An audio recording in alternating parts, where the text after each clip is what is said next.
A woman walks the countryside as she searches for peace, an uninterrupted moment of solace to break from the world around her. Instead, she is haunted, not by the ghosts in the dated home she's staying in or creatures that lurk in the woods, but by her own trauma and memories. Her time away becomes a twisted reminder and a chilling descent into the underbelly of the shadowy guilt that has warped her mind. This movie is about an immature love that controls, craves violence, and leaves one breathless in its wake. It consumes everything, including your sense of self. Men magnificently intertwines nature and trauma, revealing the roots of masculine toxicity and the passivity it creates societally toward things that we should all be paying attention to. So let's step into the tunnel, walk through the decaying garden, and delve into the depths of Harper's psyche as we recap and analyze the movie Men. Spoilers ahead. Scrumping, eh? No. Mustn't do that. We enter the story in the middle of it, but at a very pivotal position. What we see in this moment is crucial to the understanding of both the story and the main character. Harper is standing, seemingly shocked, with a bloody nose in her apartment. She goes to close the door to her balcony, and upon doing so, a man falls from above. The two make eye contact, and the entire moment is served in slow motion. The scene is a mix of confusion and desperation. Without seeing the end result, we briefly flash to a field of dandelions blowing in the wind, a much more peaceful and serene event that highlights the juxtaposition of feeling and mood from one scene to the next. Harper, our main protagonist, is visiting the incredibly isolated countryside of England. Her host at the house is a strange but well-meaning older man named Joffrey. He insists on helping Harper with her bags and jokes about the apple that she's eaten from the tree in the yard, a not-so-subtle reference to the Garden of Eden and how Eve was blamed for the fall of man, a motif that continues to reoccur throughout the entirety of the film as we dive deeper into the story. There are several points in the introduction to the house where Joffrey makes awkward remarks, telling Harper not to flush certain objects, asking about her husband, and there are long pauses with him just staring at her as if he's trying to put her together like a puzzle. It's clear that Harper was married, but now she's single. This seems to put Joffrey off a bit, mostly because there's a mix-up when he references her title as Mrs., but it's somewhat implied that he may be judging her status as a single woman. When his awkward ass finally leaves, Harper talks to her friend on FaceTime. And her FaceTiming her friend feels so odd within the framework of the movie because the movie feels like it's from another era entirely. Just sort of everything feels a bit older, so the technology seems slightly off-putting. I assume it's because they're in the countryside and the way the people out there think and the way that things go out there seems a little from a different era naturally. Her FaceTime call starts to become nightmare fuel when her friend's face morphs into this screaming Picasso-type mess. And this is a reminder that this is a horror movie at its core. And this moment was spectacular because Harper reacts how we all would. Sure, it could easily be seen as your call flipping out because service is spotty, but it was also really jarring the way everything looked on the screen. And Harper responds to this incident in a very real way. Not too over the top, but disturbed nonetheless, and very curious about how that happened. It's obvious that Harper just wants a moment away. She wants to clear her head, but she is bombarded by memories about the reason why she's here in the first place. The trauma balls its fists and hits her square in the face when she's alone. We get memories in pauses and pieces. Her husband was manipulating her or attempting to manipulate her out of her decision to leave him by telling her that he would unalive himself. She stays her ground on the fact that she wants a divorce, but recognizes the abusive tactic as a way for him to take control of the narrative. In order for her to escape the memories that bombarded her, she takes a long walk in the beautiful forest around the home. The serene landscape allows her a tranquil place to put her thoughts. I think most people find being in nature soothing. It's like coming back home when you've been away for a while. Harper fully embraces this feeling. You can tell she's beside herself with awe at how she can just let go of things that bother her when she's in the right setting. It's a feeling that won't last for long, unfortunately.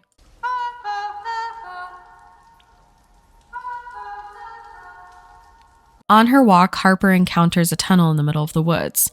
Stay with me because I'm going to get super symbolic with the potential allegorical meaning behind this tunnel. She plays with the tunnel by creating echoes and reverberations. Her voice has the familiar taste of her own emotional turmoil, and she lets it bounce off the walls, giving it the space that it needs. She moves toward the light at the other end, possibly signifying a transition through trauma and a rebirth. The tunnel resembles a female organ of sorts, possibly reminiscent of the birth canal. The tunnel might represent femininity in its most physical form. The fact that a man is seen in the tunnel could be the ultimate intrusion. In a space that represents femininity and safety, it is only fitting within the themes of the film that a man should make this space feel unsafe and unwelcoming.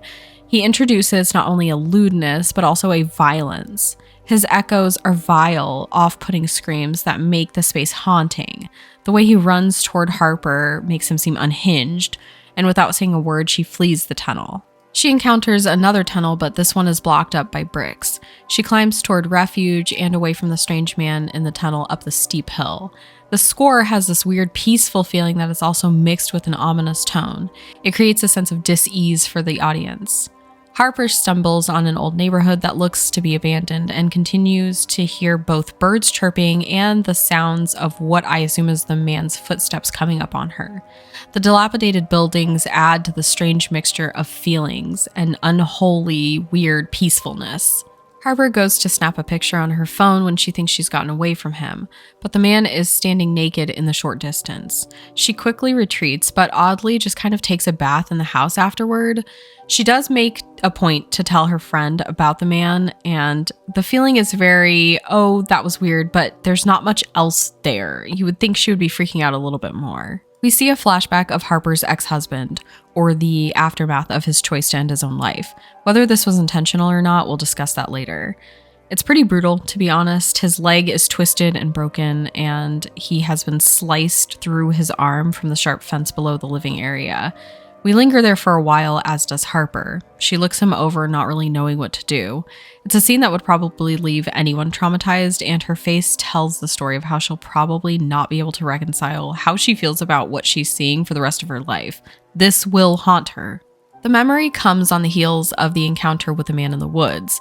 It could be that the man represents her trauma in its most peeled back form, in all of its unending, heartbreaking glory. His nudity is an assault on the eyes and the mind, just as her trauma is. A peaceful existence marred by the brutality of a man. Harper plays the piano beautifully, and it's worth noting that when Joffrey asked if she could play, she said she couldn't. She doesn't want him to know too much about her. She's guarded about her personal life with men. Her girlfriend asks her if she plays the piano, and she is more than willing to divulge the information that she does. Men have become an unsafe place for Harper, and so she does not trust them with even the smallest bit of information anymore. While she's giving her girlfriend a FaceTime tour of the house, a man shows up, and we learn that it's the man from the woods. Now that we can see his face better, he looks a lot like Joffrey, only completely bald and very scratched up. He's like a weird adult baby monster or something. He tries to get into the home when she shuts the door by going through the mail slot. His hands are disgusting and dirty as he grasps the air around her. Harper is reminded in this moment of the time when she and her husband were arguing just before he unalived himself. She felt unsafe, and his instability led to him violently punching her in the face. Her stiff demeanor, while she is trying to remain calm and collected, is telling the audience that she is used to this kind of maximum reaction from her husband. It does seem that he has not been physically violent with her before, and that is worth noting for her future interactions with other men later on in the film. When the police come to get the man in the yard, everyone but Harper's friend brushes off the experience. Women brush off their own experiences as well as the experiences of other women because they're so commonplace. Harper says she didn't come to the house to feel afraid.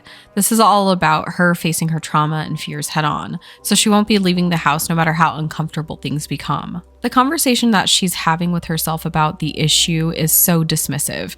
It feels a bit like she's downplaying because she's used to downplaying things. She's used to being in uncomfortable situations, and she can no longer recognize when to panic.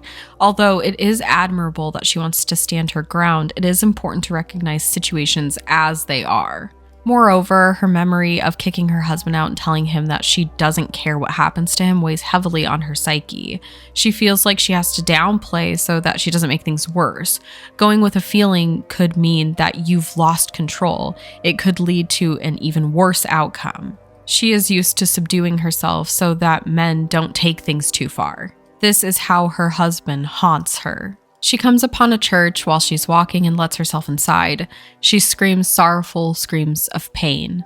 The score envelops her in this moment, taking her voice from her and turning it into a more refined music. She goes outside after the moment and sees a young boy. I say that in the heaviest of quotes because it's really just Joffrey's face on a smaller body. And he asks her to play hide and seek. She denies him and he calls her a bitch. It's sort of this moment of disrespect that she once again passes off. She's used to young boys being disrespectful. It's obvious that the movie is trying to present the problem of the proverbial idea that boys will be boys as something we should all stop turning a blind eye to. She confides in a priest about her traumatic memories. She talks about how she doesn't know whether or not her husband took his own life. Did he slip? Did he do it on purpose? It's not exactly clear, but what she carries with her is the moment where they saw each other. He was looking in and she was looking out. The two different worlds colliding in a moment of desperation, more connected than they ever even realized. This is sort of where I think the narrative of this movie just being about men bad starts to kind of collapse on itself, because I think that the movie is trying less to say men bad and more to say we just don't fucking understand each other. The priest is highly inappropriate and his words lash at her. Why did you make him do it? Sometimes men strike women. It's not a capital offense. Did you give him a chance to apologize at least? There's also a good amount of sexual tension coming from the priest toward Harper, which is really gross. It seems like the landscape is becoming whole again with decay, ironically. The degradation of the deer represents the continuing spiral that Harper experiences. She's becoming less nice. She is starting to understand that the men around her see her as prey, and she needs to start defending herself. She needs to stop making excuses for their behavior and see it for what it is. It's not harmless. The things that men do, they seem harmless, but at the end of the day, it feeds into a system that allows them to get away with atrocities. Harper doesn't want to be chased out. She doesn't want to be scared. And in telling her friend what's going on, her friend tells her, no, you are not leaving. You are staying put and I'm coming to you. Harper's phone loses service before she can tell her friend where she's at. And she texts her friend the information, and the reply is that she already knows where she's at and that Harper's a stupid bitch. Obviously, this is really just a callback to the young boy who called Harper the B word. I'm gonna warn you, things go bonkers right here, so it's gonna be or seem kind of all over the place from here on out. I didn't come here to be afraid, Riley. The policeman from earlier, the male one who took the man who was naked in her yard away, stands in her yard by the apple tree. The lights flicker and the man from the bar is now on the property. He chases her into the house and screams at the top of his lungs, just like the man in the tunnel had done. The apples have fallen and the wasps have come to feast. So there are many men all around the house now, and it is of note that every man has Joffrey's face, including the boy. Joffrey, in his original form, stops by the house and attempts to save Harper from the mania that has started to ensue. She's running all over the house with a knife, trying to figure out which door is actually being, bombarded. He finds that a crow has flown through the window and it's broken its wing. He views Harper in the same way, a bird that needs mending, a damsel that is in distress for him to save. He reveals that his father once told him that essentially he wasn't man enough when he was very young. In an effort to feel like he is more of a man, Joffrey is determined to prove something to himself, that he is a hero. I know a lot of people reference Joffrey as toxic for women because he infantilizes them, but I feel like he is much more of a detriment to himself in this moment.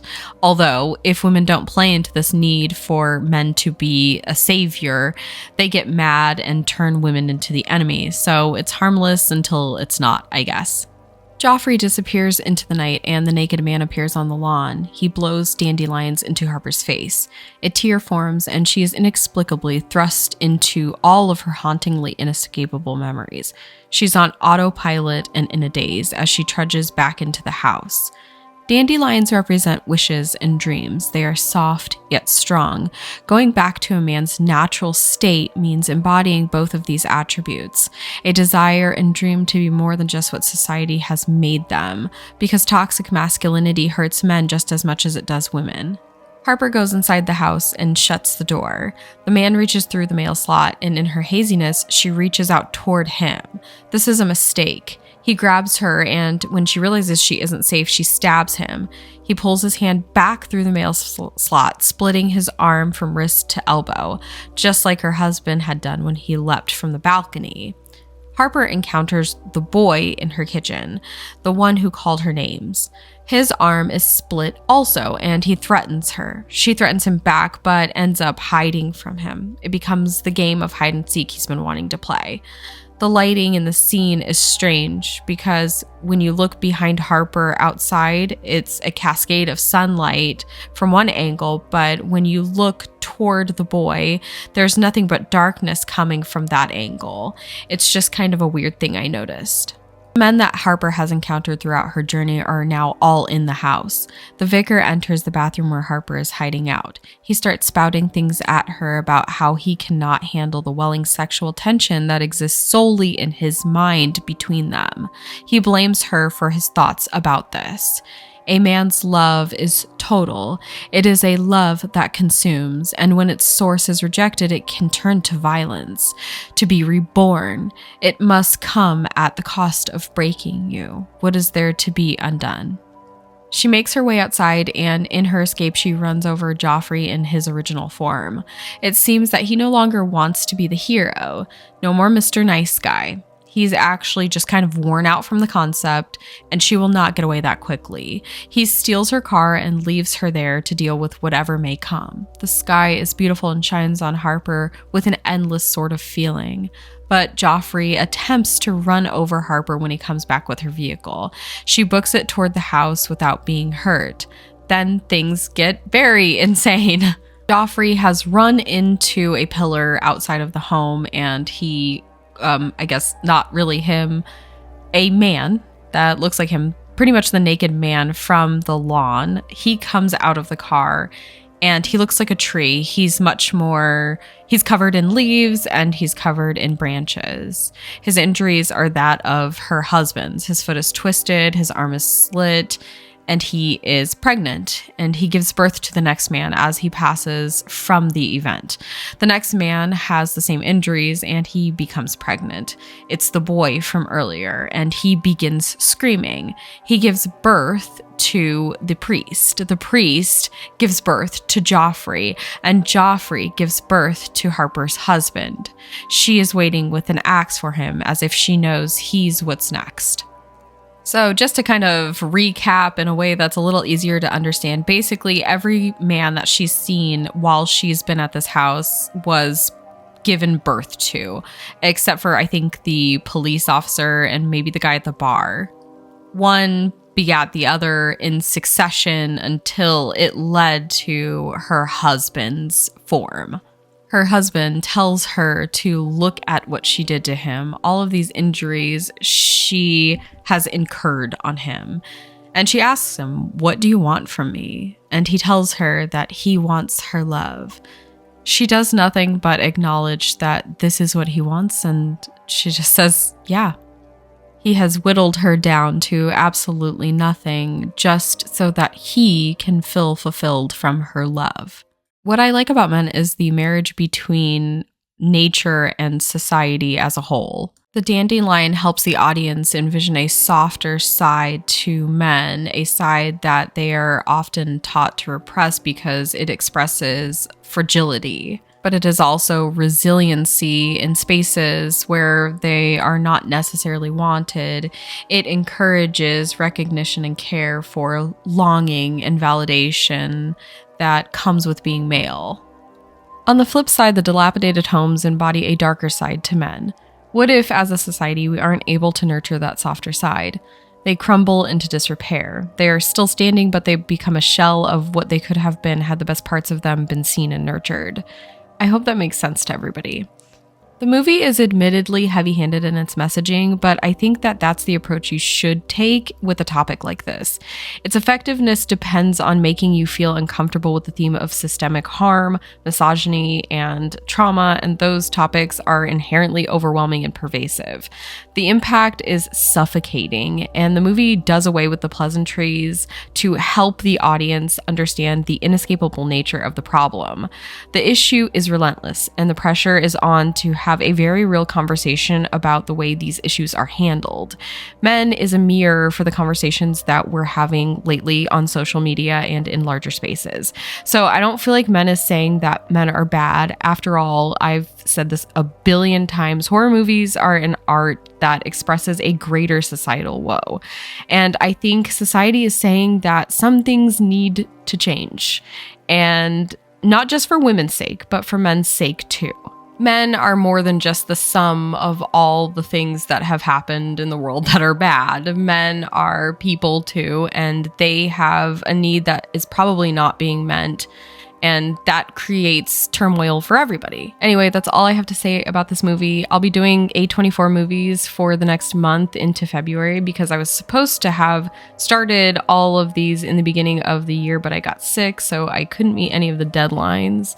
And I had to push everything out to February. But I'm eager to see what you guys thought about the movie because I know this one had pretty mixed feelings coming from it. So I was pleasantly surprised with how the Neon Demon went because a lot more people liked it than I thought. And so I'm kind of hoping that same thing happens with this movie, but we'll see. Anyway, see you next time. Bye.